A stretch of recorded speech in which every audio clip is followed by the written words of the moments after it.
हूँ मैं और कहीं किसी कार्यक्रम में मुझे ये कहा जाता है तो सच्चाई ये है कि मेरी एकदम भारी मौत हो जाती है। मुझे समझ में नहीं आता है कि मैं क्या बोलूँ, क्योंकि जीवन का जो बड़ा हिस्सा है वो कानपुर से जुड़ा रहा है और कानपुर मेरे लिए, जैसे उन्होंने उर्वरता की बात की तो वो मेरे लिए बहुत उर्वर है। बहुतों के लिए बंजर रहा है, लेकिन मेरे लिए कानपुर की धरती ने मुझे, देखिए रुद्रावतार यही लिखी गई जिसकी चर्चा आप कर रहे हैं, और वो शिवजी वाली जो कल्पना थी वो कई लोगों ने मुझसे कहा, एक हमारे वामपंथी भोपाल में है विजय बहादुर सिंह, तो विजय बहादुर सिंह से हमारा काफ़ी भिड़ंत हुई। उन्होंने कहा ये तो आपने एक पौराणिक कथा का उल्टा कर दिया है। तो मैंने कहा कि किस पुराण में ये कथा है आप बताइए। मैंने कहा मैंने सारे पुराण पढ़े हैं, किस पुराण में ये कथा है मुझे बताइए। किसी पुराण में ये कथा नहीं, ये कवि की कल्पना से लिखी हुई कविता है और आप कह रहे हैं पुरानी कथा। इस कविता में कवि कहाँ गया? शिवलोक में गया। शिवलोक में भी शिव के चिंतन में गया,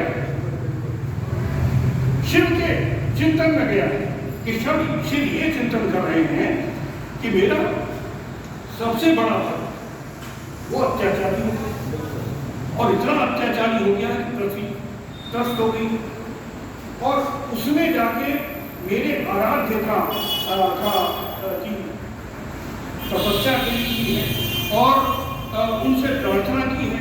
उन्होंने ये वरदान दे दिया है कि मैं तुम्हें प्राण दूंगा और मैं इसका नाश करने के लिए अवतरित हूं।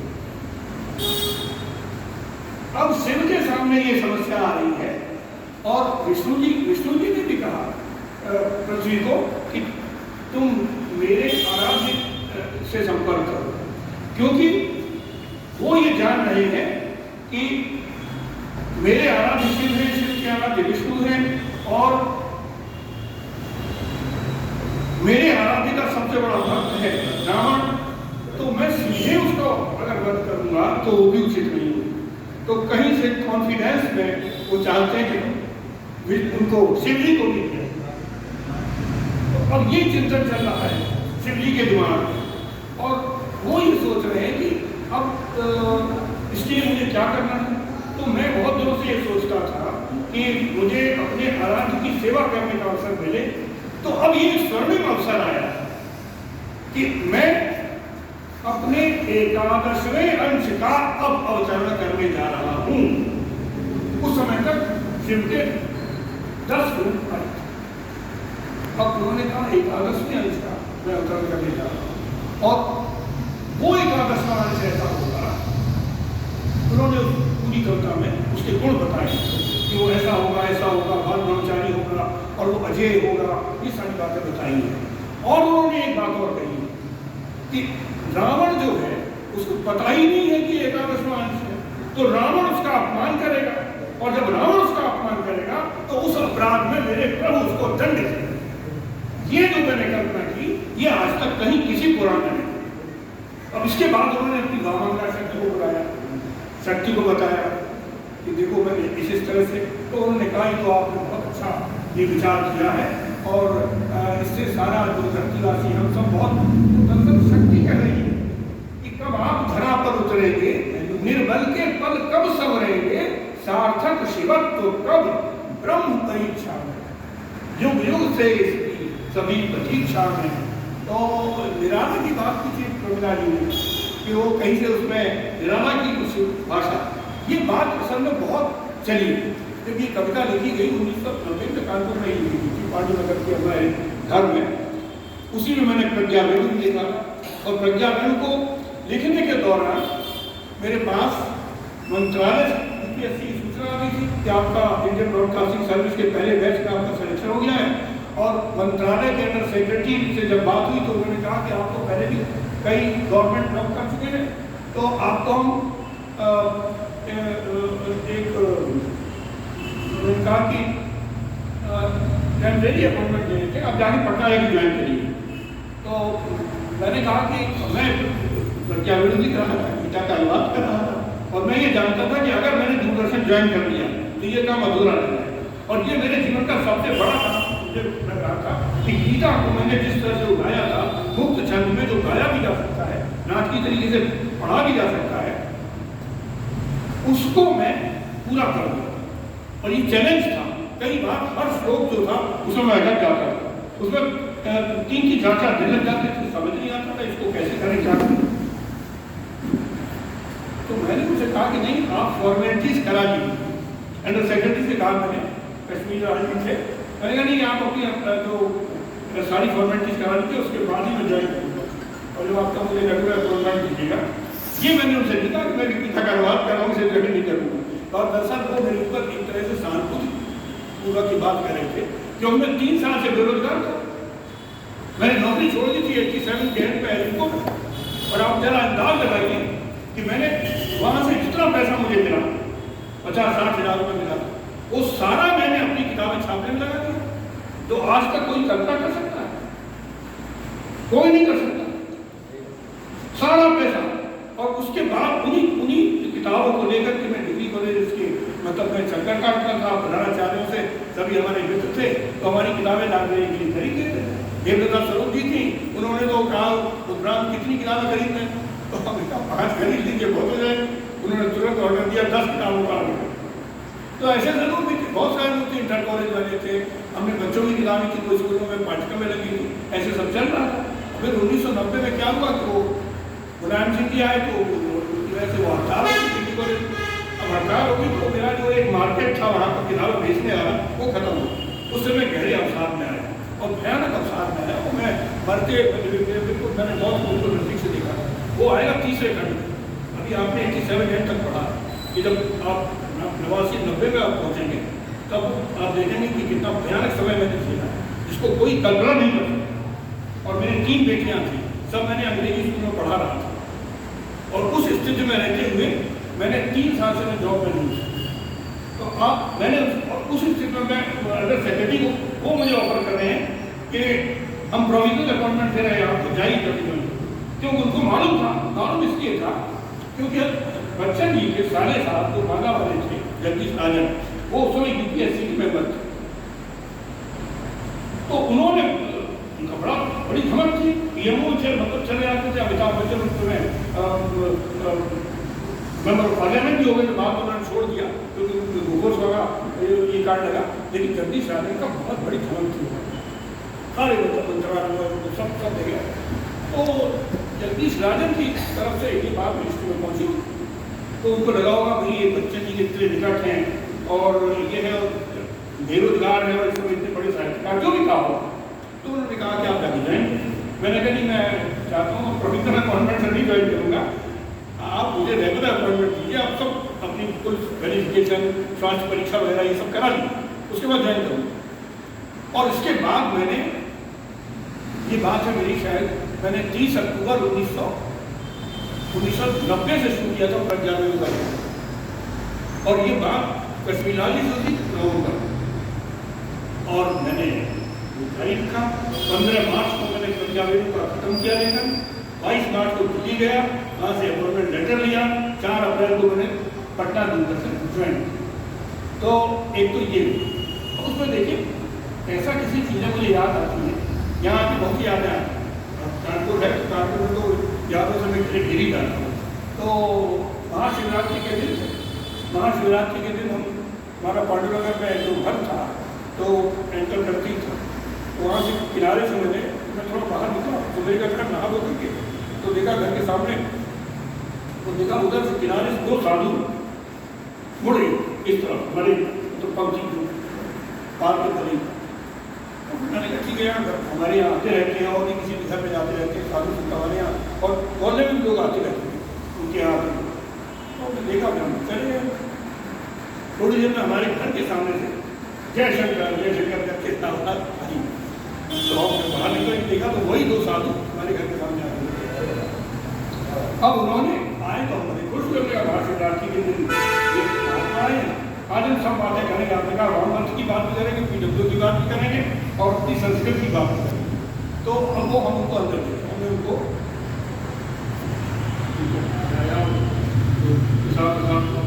दिया, दक्षिणा दिया और उसे बोले क्या कर रहे हैं आप? तो मैंने कहा मैं गीता का अनुवाद कहा। तो मैंने कहा मैं 11वें अध्याय तक आ चुका हूँ, तो क्या आप सुनना चाहेंगे? बोले हाँ सुनना चाहेंगे। तो मैंने कहा कौन सा सर्ग सुनना? तो उन्होंने कहा हमें विश्व रूप दर्शन वाला सर्ग। तो हमने वो पूरा सर्ग सुनाया। बड़े उनके साथ 2 लोग थे, एक गुरु थे, एक शिष्य थे। तो आपको भगवान की प्रेरणा हुई है, इसको आप पूरा करो। हमने कहा आप कहाँ से हैं? तो ये आपका नाम क्या है? बोले रामानंद सरस्वती नाम है। और मेरा कहाँ से आए? बोले कंकाल आश्रम से, हरिद्वार से। इसके बाद हमने उनको दक्षिणा दी आदर के साथ। उसके बाद उन्होंने कभी भी नहीं, वही अंतिम मतलब हमें याद है। और हमने प्रज्ञा वेणु उन्हीं को डेडिकेट की। प्रज्ञा वेणु का जो समर्पण है हमारा, अगर आप देखेंगे तो उन्हीं को समर्पित की है। और हमने उसमें ये कहा है, और जो 11वें-12वें अध्याय में हमने फुटनोट काफी बड़ा फुटनोट भी लिखा है कि वो हम गए थे 1986 में बॉम्बे एलटीसी लेकर परिवार के साथ। तो पंडित नरेंद्र शर्मा इधर जाते थे, वो बहुत स्नेह करते थे। जैसे बच्चन जी की पीढ़ी के थे, बच्चन जी मानते थे, ये पंत जी भी बहुत मानते थे, वो भी बहुत मानते थे। पर बच्चियाँ छोटी थी तो हमारी छोटी पीढ़ी तो जब पीढ़ी थी तो उसको भूख देने की जाती को तकलीफ हुई है मेरे घर में। तो पंडित नरेंद्र शर्मा एक पूछने लगे हमसे भाई हमारे ग्रहों की क्या पोजीशन है? तो मैंने उनको अपने ग्रहों की पोजीशन बताई, मुझे याद था। तो मैं कहा कि भविष्य में तुम्हारे माध्यम से कुछ बड़े महत्वपूर्ण काम ये उन्होंने बड़े चलना। तो जब मैं प्रज्ञा वेणु की वो फुटनोट लिख रहा था तो मैंने कहा नहीं, पंडित जी बहुत बड़े ज्योतिषी भी थे। आप लोगों में से शायद ज़्यादा लोग नहीं जानते होंगे कि बम्बई के जितने बड़े फिल्म प्रोड्यूसर्स होते थे वो अपने मुहूर्त के लिए पंडित जी के पास जाते थे। तो हमें मुहूर्त बताइए, उनके मुहूर्त को जान के तब शुरुआत करते थे। महाभारत सीरियल के वो परामर्शदाताओं में थे और उन्हें जो करीब 100 गीत लिखे हैं फिल्मों में, जिसमें ज्योति कलश छल के जैसा गीत है, जो अमर गीत है। तो और विविध भारती की स्थापना उन्होंने की। उनकी उनसे सुनीतानंद पंत जी और बड़े बड़े लोग अपना भविष्य पर पूछते थे। तो उन्होंने जब ये बात कही तो मैंने उसको मजाक समझ के, मैंने हंसी समझ के मैंने कहा महाकवि हैं, बड़े हैं, उनका प्रसाद है। लेकिन जब मैं प्रज्ञा वेणु पर आया और उसकी इतनी चर्चा आगे हुई और वो नूतन सवेरा में छपा धारावाहिक, फिर अक्षर भारत में छपा, फिर बराबर में छपा, फिर डायमंड में उसको छापा हुआ कई संस्करण। तो उसके फुटनोट लिखा कि कहीं उनका संकेत प्रज्ञा वेणु की रचना की तरफ तो नहीं था, क्योंकि प्रज्ञा वेणु जैसा काम 42वें वर्ष मैंने किया। और जब मैं गोरखपुर में पोस्टेड था तो वहाँ गीता प्रेस के जो कर्मचारी थे, जो उसके मैनेजर थे, उनको जब मैंने बताया कि मैंने गीता का अनुवाद किया है तो उन्होंने कहा गीता आपकी समझ में कैसे आई? हम तो सारी जिंदगी गीता को समझने की कोशिश करते रहे, हम आज तक गीता नहीं समझ पाए और आपने उस पर ये कर दिया, बड़े चमत्कार की बात है। तो ये देखिए कि 42वां वर्ष क्या, हमने तो 70-80 साल के लोगों को देखा है जो गीता के उस पर। अब आप देखिए कि जो गीताई में एक श्लोक की 40-50 छंदों में व्याख्या की गई मराठी में उनका। तो वो तो एक ऐसा था कि राधा कृष्ण के अनुवाद है, तिलक के हैं, गांधी के हैं, सैकड़ों अनुवाद हैं। अब आप ये देखिए कि वो इतना पॉपुलर हुआ अनुवाद प्रज्ञा वेणु का कि मुझे बड़ा आश्चर्य हुआ। और हमारे गुरुदेव बच्चन जी ने गीता के 2 अनुवाद किए हैं। आप में से कोई जानता है? 99% लोग नहीं जानते हैं कि बच्चन जी ने 2 अनुवाद किए। और पहला अनुवाद 1958 में छपा जन गीता में, और वो रामचरित मानस के 2 चौपाइयों की शैली में था। अवधि में वो खुद भी अवध के थे। इतना बड़ा जन कवि, इतना बड़ा महाकवि, और वो जन गीता के नाम से गीता का अनुवाद किया। कोई नहीं जानता है कि उन्होंने जन गीता लिखी। और सुनिए, उसके बाद 1965 में उन्होंने गीता का एक अनुवाद और किया, नागर गीता के नाम से, फ्री वर्स में किया, खड़ी बोली में। कोई नहीं जानता।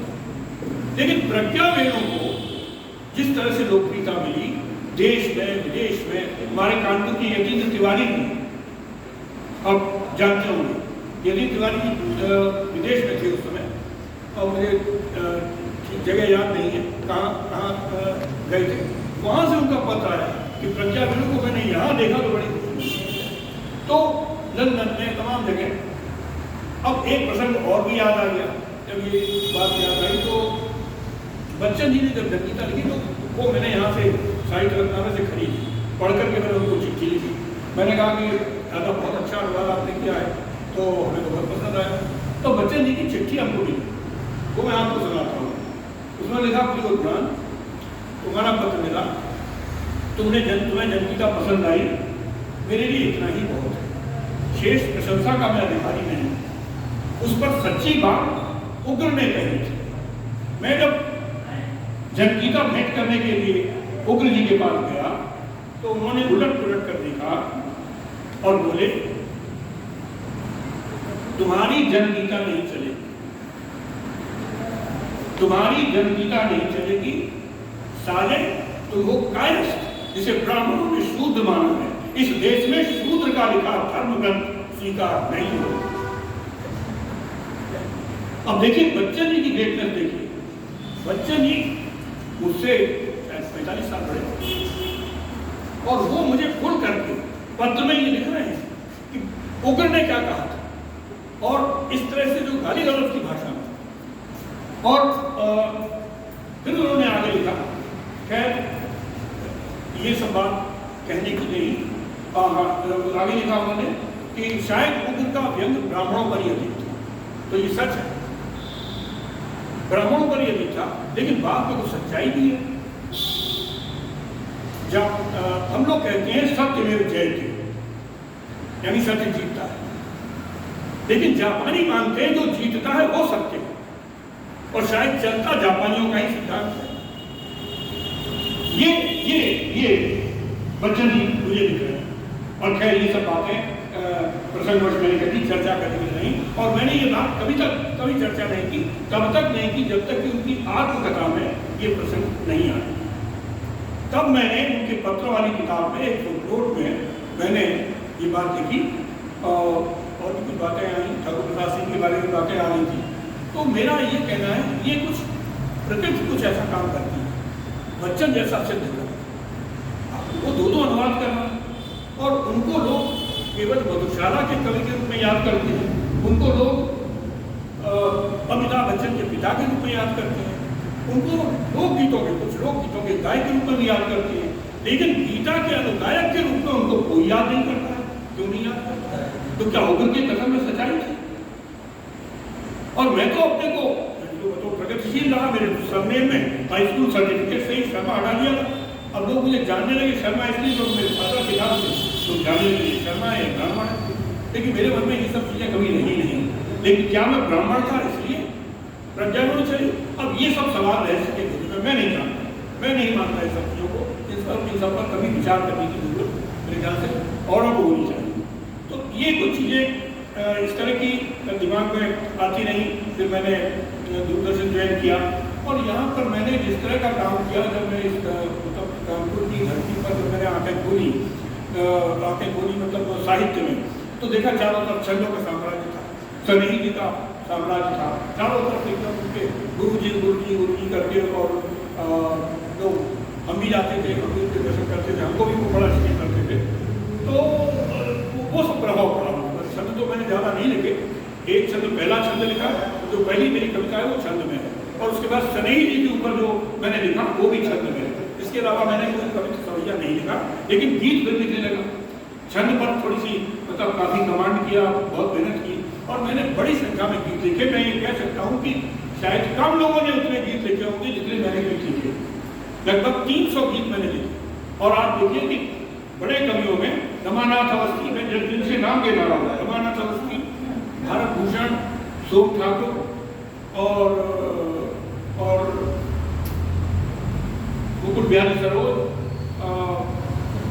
ये सब रामानंद जोशी, इनमें से किसी के पास 100 से अधिक मैंने उनकी सब किताबें, वीरेंद्र मिश्र के पास है 300, नीरज के पास भी 250-300 गीत, लेकिन 100 गीत लिखना भी आसान। हमारे उपेंद्र जी के पास तो 70-80 गीत है, 40 गीत उनके पिता सावनी में और 20-22 गीत उनके वंशी और वंदन में। उसके बाद तो उनकी कोई किताब छपी नहीं, लेकिन फिर भी उनके 10-20 गीत और भी हमने पढ़े। कुल मिलाकर के उनके गीत 75-80 से अधिक नहीं सारी जिंदगी। और मैंने जब गीत लिखना बंद किया, तब 72 में गीत लिखना बंद किया, 12 साल की अवधि में मैंने 300 गीत लिखे, जिसमें राष्ट्रीय गीत भी हैं। और मेरे राष्ट्रीय गीत बहुत मतलब मशहूर रहे हैं मंच पर। बिखर गया है कंचन जिसकी माटी में, खन के हीरे माणिक जिसकी घाटी में, चंदन की डालों वाला है देश जो उसे सलामी में हम आओगे। ये मेरा गीत तो फरमाइश करके सुना, चलो चले मन के वंशी मठ की ओर चले, इस गीत को लोग फरमाइश करके सुनते थे। तो मैं ट्रेडिशनल गीत से होता हूँ, ट्रेडिशनल गीत में मैंने अपने उसे दिया पारंपरिक गीत में, सीधे नहीं कूदा नवगीत में। अगर मैं सीधे कूदता नवगीत में चंद्रेश की तरह से, तो वहाँ पर जो प्रतीकों में उसमें जो अभूतता जो आती है चंद्रेश के गीतों में, वो आ जाती है। उन सब लोगों में जो सीधे कूदते हैं, सीधे नवगीत को कोशिश करते हैं, वो नहीं पकड़। जब तक आप ट्रेडिशनल गीत को सिद्ध नहीं करेंगे, तब तक आप नवगीत में ऐसे गीत नहीं लिख सकेंगे जो आप पाठक के श्रोता के दिल में होते। तो उसके बाद फिर नवगीत में आया, और नवगीत में भी इतना काम किया कि शंभुनाथ जी ने मुझे नवगीत सप्तक में रखा, निराला के साथ रखा, निराला शंभुनाथ सिंह, ठाकुर प्रसाद सिंह, देवेंद्र कुमार और प्रभाकर नहीं और हम साहब के साथ करें। तो मुझे लगता है कि हाँ, किसी भी क्षेत्र एक बात जरूर है जिसको कुछ लोगों ने सब लक्ष्य किया है। दूसरा मेरे ऊपर काफ़ी हुई है, आपने कहा कि पीएचडी होगा, तो आपको आपकी जानकारी बता दूँ, 1 दर्जन पीएचडी पेपर हो और करीब 1 दर्जन हो रहे हैं और अलग अलग प्रांतों से हो रहे हैं। तो ये मतलब महाराष्ट्र में भी है, उत्तरांचल में भी है, और कई लोग हैं। एक फरहाद है, वो उत्तरांचल में है, कई सारे लोग संपर्क करते हैं। तो वो तो और शायद 2 दर्जन से अधिक आलोचना के ग्रंथ हमारे पर प्रकाशित भी हैं।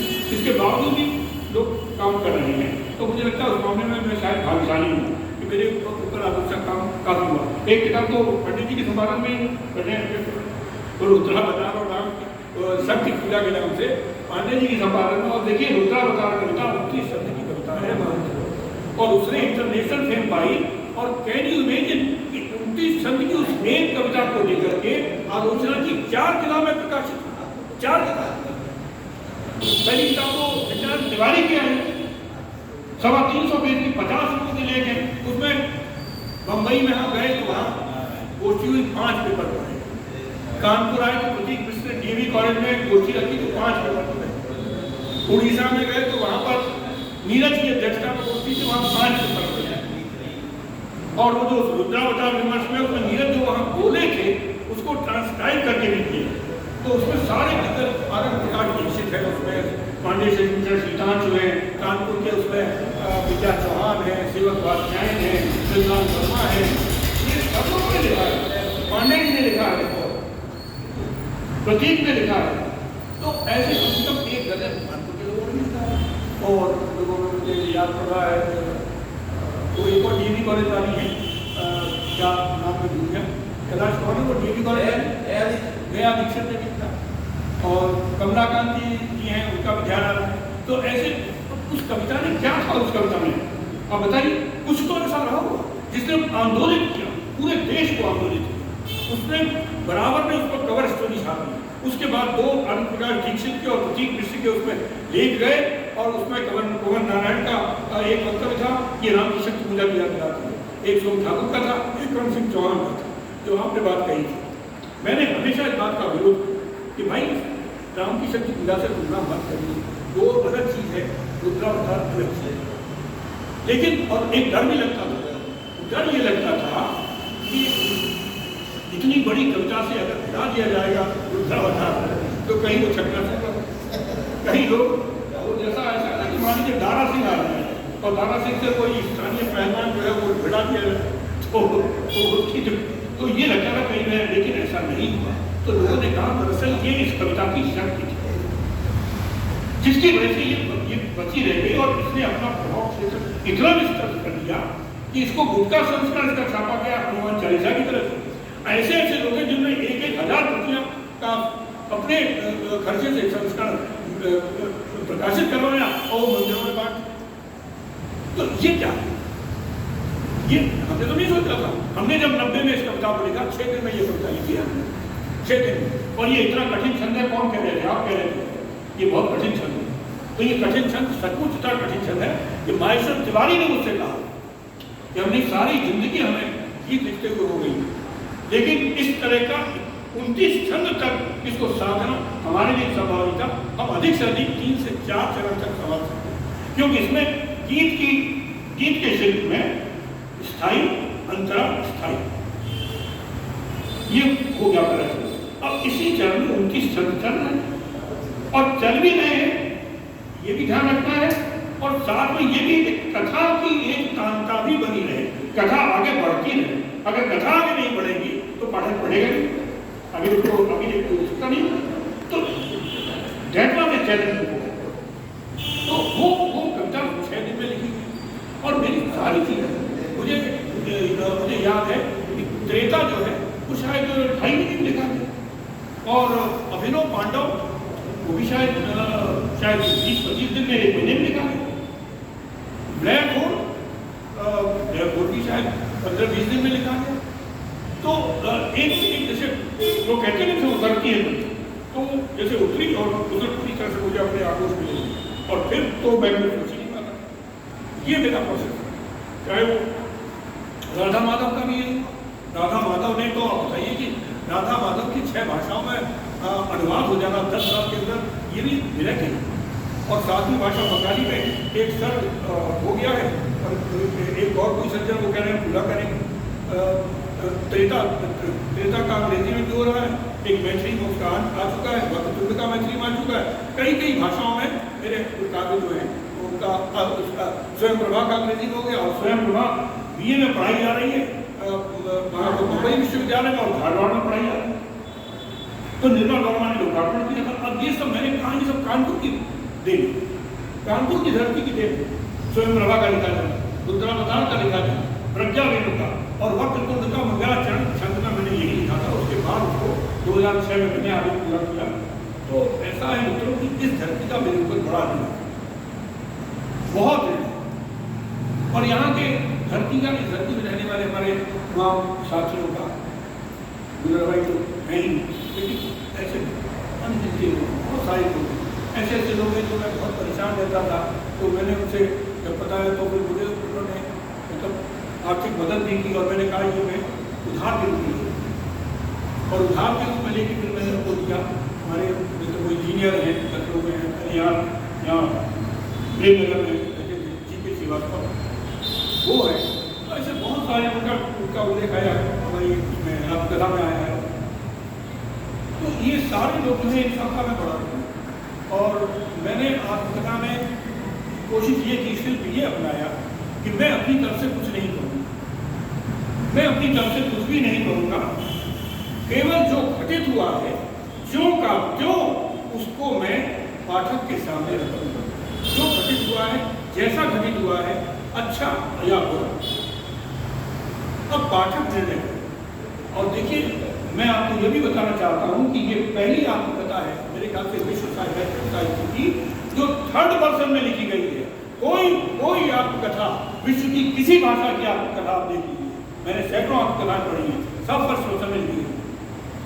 और 1st पर्सन में लिखे जाने का विचार मैंने इसलिए छोड़ा, कहीं न कहीं से उसमें अहम भाव आता है, कहीं न कहीं से अहम भाव आता है।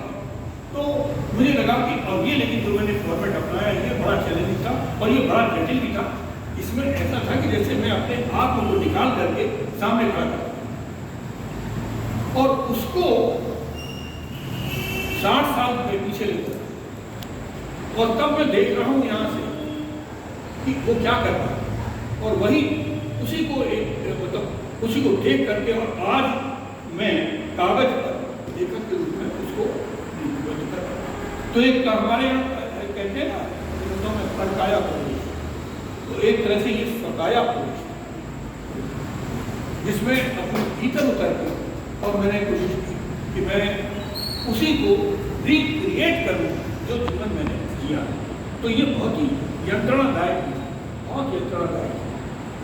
अब आप आज जी रहे हैं और आप जाना और आप ये चुनौती है कि आप 60 साल पहले का उनको जाहिर, जब तक आप ज्ञान की अवस्था में नहीं जाएंगे, जब तक आप समाज में नहीं जाएंगे, तब तक आप वहाँ तक पहुँच नहीं सकते। तो आप वहाँ तक जाइए और वहाँ से आप उसको देखिए और फिर वर्तमान में, आज के वर्तमान में उसको लिपिबद्ध करिए।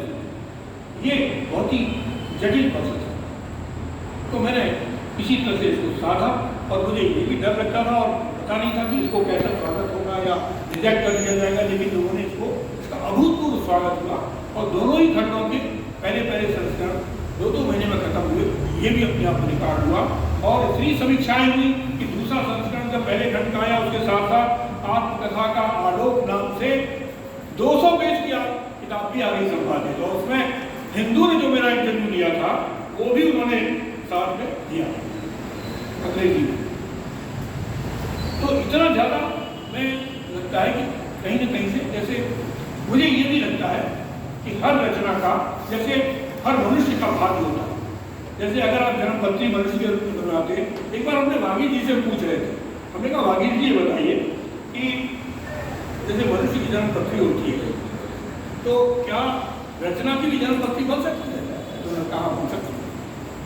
हमने कहा अगर आपको पता लगे कि इस क्षण में आपकी रचना का सृजन हुआ, आपने उस क्षण को पर आपने केंद्र में रखकर आपने अपने उसका भविष्य पर तैयार किया, तो आपको ये पता लगेगा आखिरकार क्या कारण है कि तुलसी की रामचरितमानस को वो आज जाई हुई 500 साल से वो लगातार चली आ रही है। दोहावली तो नहीं, कवितावली तो नहीं, हनुमान चालीसा नहीं। तो अब यह है कि कुछ ना कुछ तो कुछ हो। अब ये क्या कारण है कि रुद्रावतार को इतना ऐसा रिस्पॉन्स मिला? क्या कारण है कि त्रेता को ऐसा? त्रेता जो आप देखिए हिंदू पॉकेट बुक के इतिहास में कविता की कोई किताब 150 पेज से ज़्यादा की नहीं है। बच्चन जी की मधुशाला से लेकर के और दीवाने गालिब तक देख लीजिए, चाहे नीरज का देख लीजिए, 150 पेज से ज़्यादा का कविता का कोई किताब नहीं है हिंदू पॉकेट बुक, सबसे बड़ी पॉकेट बुक। लेकिन वहाँ 450-500 पेज का महाकाव्य त्रेता छपता है और बेस्ट सेलर होता है और वो कई साल में वो खत्म भी होता है। अब कैसे इंटरव्यू से आए तो उससे भी तो बात हो। तो मुझे लगता है कृति का भी अपना बात होता है और वो हम लोग कभी वर्णन करते नहीं हैं। तो शायद इस तरह से जीवन में, जैसे हमारे गुजर भाई कह रहे थे, बहुत उतार चढ़ाव है, बहुत ज़्यादा उतार चढ़ाव है। फिर हम लोग दूरदर्शन में अपनाई हमने किया तो वहाँ किस तरह से साहित्यकार के जो मतलब ग्रुप्स थे, जो हमारे विरोधी ग्रुप्स थे, उनको बड़ी जेलसी महसूस हुई, क्योंकि साहित्यकार के लिए दूरदर्शन का असिस्टेंट डायरेक्टर ही बहुत बड़ी चीज़ थी। वहाँ तो लोग जाते थे प्रोड्यूसर से भी, प्रोड्यूसर को भी भगवान समझते थे। तो हम तो उससे ऊपर, तो उन्होंने हमारे मार्ग में हमारी कंप्लेंट करके, झूठी सच्ची इमेज बिगाड़ करके एक वहाँ भी काफ़ी षड्यंत्र रचे और रास्ते में काफ़ी बाधाएं पेश करने की कोशिश करी। वहाँ भी हम जूझते रहे, आखिर तक जूझते रहे और फिर भी हम जहाँ तक पहुँचे, डिप्टी डायरेक्टर जनरल की पोस्ट कम नहीं होती है, जॉइंट सेक्रेटरी की लेवल की होती है। हाँ, अगर वो सब नहीं होता तो डीजी की पोस्ट जाएगा। और ये भी था कि आप जैसे तो रिजर्व कैटेगरी में नहीं थे, जैसे मंडोई जो है रिजर्व कैटेगरी में था तो वो पहुँच गया डीजी तक। बहुत सारी चीज़ें हैं, तो जीवन में संघर्ष तो रहता ही है और मैंने कोशिश की है अपने साहित्य में कि जितना हो सके उस संघर्ष को मैं अभिव्यक्त कर पाऊँ और यही मेरी सारी कोशिश रही है। मैं नहीं जानता कि कितना सफल हुआ, कितना सफल नहीं हुआ, लेकिन अपना काम था कि भरसक मैं करूं और जीवन का पता नहीं है। हमारी देवी जी चली गई, 2 साल हो गए और उसके बाद के 6 महीने तो हम जैसे चेतनावस्था में रहे, समझ नहीं आता था क्या करें क्या नहीं करें। और इसलिए मतलब अपने को बहुत कोशिश की किसी तरह से। अभी भी हम उनको महसूस करते हैं, बातें भी करते हैं आपका भी के सामने। तो ऐसी स्थिति में हम आत्मकथा आगे कैसे बढ़ाते हैं। लेकिन अभी हम 2-3 महीने से भी तीसरे खंड को भी शुरू किया है लिखना और उम्मीद क्या है 1 साल लगेगा तो कहाँ तक कदम जाती है, कहाँ तक हम समेट पाते हैं, क्योंकि काम है काफ़ी कठिन। तो इन्हीं सब चीज़ों के बीच में है और लगता है कि जल्दी से समेटें, क्योंकि बच्चन जी का एक गीत है ना, उनका अंतिम कविता संग्रह है जो 1972 में आया था, जाल समेटा। तो जाल समेटा में उनका एक गीत है कि जाल समेटा करने में भी वक्त लगा करता है माझी, वो मछलियों का अब छू। तो वो क्या मेरा ये है कि जाल समेटा करने में वक्त लगता है। मैं भी जाल समेटने में ही लगा हूँ पिछले 10-15 साल से, लेकिन इतना सारा समय मतलब निकल गया है और अभी भी कुछ बाकी रह गया। तो मैं वो चाहता हूँ वो सब समेट करके, क्योंकि जीवन का पता नहीं। अब हालांकि एक असर और है, हमने वाकई जी से अपनी जन्मपत्ति बनवाई थी और पत्नी की भी बनवाई थी। तो उनकी जन्मपत्ति में उनकी आयु उन्होंने लिखी थी 87 का। अब ये बड़े रहस्य की बात है, आप सब लोग जरा इस पर चिंतन करिएगा कि वाकई जी यहाँ पे मैं मानता था कि वो बहुत बड़े ज्योतिषाचार्य थे और काफ़ी सब लोग थोड़ा सम्मान करते थे, हम भी करते थे। तो हमने उनसे कहा कि भाई हमें अंग्रेजी की जितनी मालूम है, तो जो एक हमारी जन्म की बनवाई थी फादर ने संस्कृत वाली, वो तो अलग है, तो बनाई। तो उन्होंने हमारी आयु लिखी 73 बाकी जिनको हम सब पिता बड़ा रूप से जान मानते, और हमारी पत्नी की आयु लिखी उन्होंने 87 साल। तो हमारी जब पत्नी तो 72वें साल में चली गई और हम उनसे कहते थे बीमारी ऐसी थी 2 साल होगा नहीं, कहते थे तुम परेशान मत हो, तुम 87 साल तक और तुम्हें बहुत दिन रहना और 7 दिन आए इसलिए। तो अब मैंने कहा ये कैसे समझ में नहीं आया कि हमें तो 73 के पहले तक धड़कता रहा, जब 73 पार हो गया तब देखा कि चलो वो तो निकल गया। तो अब ये समझ में नहीं आया, कई मित्रों से पूछता रहा, हम लोग भी सोचिएगा ये क्या रहस्य क्या है। मैंने कहा, अब एक मित्र ने कहा कि ये नहीं हो सकता है वो गलती से आपकी आयु उसमें लिख गए हो, उनकी आयु उसमें लिख गए, और एक ने कहा कि ये भी हो सकता है कि वो अपनी आयु आपको दे गई। तो मैंने कहा ऐसा नहीं होता है। किसी ने कहा तो ययाति की कथा सबको पता है कि उनकी जवानी जो थी ययाति की, उन्होंने अपने बेटे से मांग ली बुढ़ापे में, 3-4 ने मना कर दिया, एक ने कहा 4। तो अब ये है कि जैसे बच्चन जी ने ये कहा कि जब वो अमिताभ बहुत बीमार था, छोटा था, तो ये था कि इस तरह का माना जाता था कि आप भी सबसे प्रिय चीज़ को छोड़ दें तो आपकी वो कामना पूरी हो जाती। तो मैंने संकल्प किया कि मैं शराब नहीं पीऊँगा, और उसी क्षण से अमिताभ ठीक होने शुरू हो। तो ये भी संभव हो सकता है। हमारे एक मित्र ने कहा कि भाई वो जब आप मुझसे बार बार कहते थे 87 साल हो, करवट वो दे नहीं पाती थी, 24 आवर्स की जो होम केयर रखी थी उसकी मदद देनी पड़ती थी, तकलीफ भयानक होती थी। और जो फिजियोथेरेपिस्ट आते थे वो जब चिल्लाती थी जोर जोर से बचाओ बचाओ, तो ऐसी हालत में पत्नी ये सोच सकती है, जो आपके लिए करवा चौथ का व्रत रखी है, ये लंबी आयु हो, तो ये सोच सकती है कि भाई 87 साल अगर मैं इस तरह हूँ तो बहुत मुश्किल होगा, और तो मेरी आयु उनको रखो। तो ये सब आज हमारी भारतीय जो संस्कृति है, भारतीय पत्नी इस तरह की सोच कर सकती है, ये भी है। अभी क्या है तो जीवन बड़ा रहस्यपूर्ण है। मैंने तो ये माना है कि जीवन जितना रहस्यपूर्ण है उतनी रहस्यपूर्ण कोई चीज़ नहीं है, अंतरिक्ष में नहीं है, विज्ञान के कोई जो इतने सारे वो तो कुछ नहीं है जीवन के रहस्यों के साथ। तो पता नहीं है, इसलिए मैं चाहता हूँ जल्दी जल्दी काम सारे निबट जाए। तो और ये तो भविष्य तय करेगा। गोपाल जी ने कहा कि आने वाले 20-25, ये तो सही है कि बात बिल्कुल सही है कि जीवन काल में सही मूल्यांकन नहीं हो पाता, किसी का भी नहीं होता। निराला का तो बहुत आलोचना सहनी पड़ी, सबने सही, उसने बहुत सही। अब और तो ठीक है, अब आने वाला समय करेगा निर्धारण। हम तो भगवती के बच्चे हैं, उनके कहे के अनुसार ठीक है, कभी कुछ आएगा तो समय का कोई ऐसा दौर होगा। हालांकि हमारे पास से मतलब हमें लगता है कि हमारे समय में भी हमारे ऊपर इतना मूल्यांकन हुआ जितना लोग कहते हैं कि किसी का नहीं हुआ। 24-25 किताबें आलोचना की हमारे ऊपर आती, हमने अपने सामने देखी, तो ये लगता है कि ठीक है, जितना है संतोष उससे करना चाहिए, ज़्यादा के लिए हमें परेशान नहीं होगा। तो यही सब चीज़ें दिमाग में आती हैं। मैं कैलाश का बहुत बहुत आभारी हूँ। कैलाश मेरे छोटे भाई हैं और बहुत मेरी इज्जत करते हैं, इतना समर्पित रहते हैं। इन्होंने मुझको सबसे पहले इन्होंने मेरा सम्मान किया था जब त्रेता का हिंदू पॉकेट दूसरा संस्करण आया था, तो यहाँ इन्होंने त्रेता का संस्करण आया तो इन्होंने साहब बहुत ज़बरदस्त आयोजन किया और तमाम सारे कार्यक्रम के सारे साहित्यकार इकट्ठे हुए तो वो इन्होंने आयोजन किया।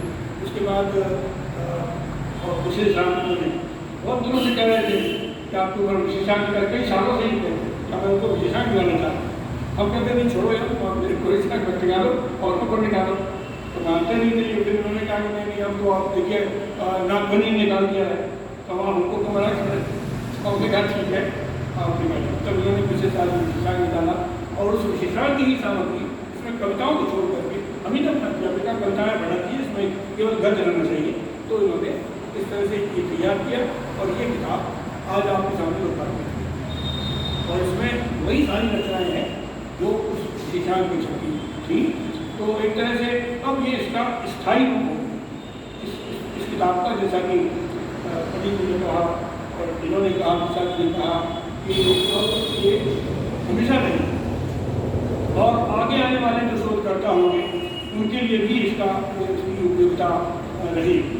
तो इस तरह से मेरे पास तो शब्द नहीं है कि मैं कैलाश का कितना धन्यवाद करूँ और एक विषय की तरफ से इन्होंने एक मीडिया ग्रुप आयोजन किया और भले ही संख्या श्रोताओं की कम हो लेकिन निराला जी ये कहते थे कि अगर 1000 की भीड़ 50,000 की भीड़ में एक आदमी की श्रोता कविता की समझ रखने वाला बैठा है, सही है, तो मेरे लिए वो ज़्यादा मूल्यवान। और यहाँ जितने लोग बैठे हैं ये सब साहित्य की समझ रखने वाले हैं, इसलिए ये अविस्मरणीय गोष्ठी रहेगी और ये भविष्य में इतिहास में दर्ज रहेगी। ऐसा मुझे लगता है कि जो लोग और भी लोग आने वाले से नहीं आ सकते अपने अपने कारणों से, तो लेकिन जो यहाँ उपस्थित हुए उन सबके प्रति भी मैं समझता हूँ कि मैं अपना विनम्र आभार व्यक्त करता हूँ। सब दूर दूर से आते हैं और तमाम परेशानियों में आते हैं। इसी हरिवाणी की उनका भी खोला आया, उनको मैंने देखा, इन्होंने कहा कि आप यहाँ आ रहे हैं, हमको आपने बताया नहीं, दूसरों से पता लग रहा है, हम देखो जल्दी जल्दी में तो सही होगा।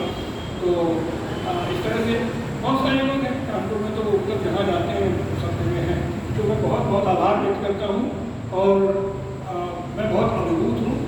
जितना मैं बोल रहा हूँ उससे शायद मेरे मन में बहुत कई गुना ज़्यादा भी भावनाएँ हैं, लेकिन शब्द हमेशा सीमित समझ सकता है, शब्द की हमेशा सीमा होती है। और मैं जानता हूँ कि आप कथा में भी जितना मैंने लिखा है वो शायद यथार्थ का एक बहुत छोटा अंश है, छोटा ही अंश होता है। जीवन इतना विराट होता है कि वो ज्यों का त्यों आ ही नहीं सकता। ज्यों का त्यों के लिए आपको दूसरी बार ही जन्म लेना पड़ेगा और वो ब्रह्मा के द्वारा ही संभव है, वो कवि के द्वारा। लेकिन कवि इतना जरूर करता है कि वो कोशिश करता है शब्द के द्वारा एक प्रतिकृति तैयार करता है। इसलिए उसको शब्द को ब्रह्म कहा गया और कवि को भी कवि मनीषी पर स्वयं कहा गया कि ये भी ब्रह्मा से कम नहीं है, क्योंकि एक दूसरी सृष्टि ये कवि भी रचता है। तो यही है, हम लोग तो वहाँ सरस्वती के आराधक हैं, महावाणी के आराधक हैं। जीवन में हमें जो पहली जो कविताएं शुरू में लिखी थी वो महावाणी की आराधना पर ही लिखी, 12-13 साल के थे तो हमने लिखी। तो ऐसे जीवन गुजरा है और बस बहुत कुछ कह गया, बहुत सारा समय ले लिया आप लोगों का। अभी देखिए हमारे अब अध्यक्ष महोदय हैं, अब मेरे ख्याल से अनुरोध करूँगा। बहुत बहुत धन्यवाद।